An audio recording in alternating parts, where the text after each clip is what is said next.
siya.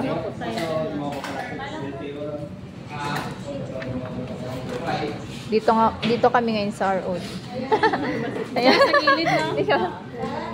Hindi ka man kita, mama. Ayan.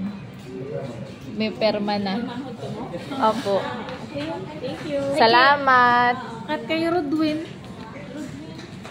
Oo. Salamat. Ang bako, gali ka lang. Nagbayad po. Nagbayad. 198. Kita lang di ko rin kung mga resibo mag-claim. Datong haiwan. Thank you pala. Salamat po. So, ayan na. Nakuha na namin yung title na. So, ayan na nga. Tinanong ni Ate Karen yung kay Uncle Rodwin kung okay na. May binayaran pa siya. After 3 days pa, Dok. Kasi may hindi nakita sa pagsuma. Kaya ganun. So, ayan na, guys. Show your, title.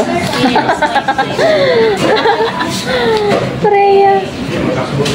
Yay! Sa kadami-dami ng pabalik-balik. Nakuha na din namin. Sana.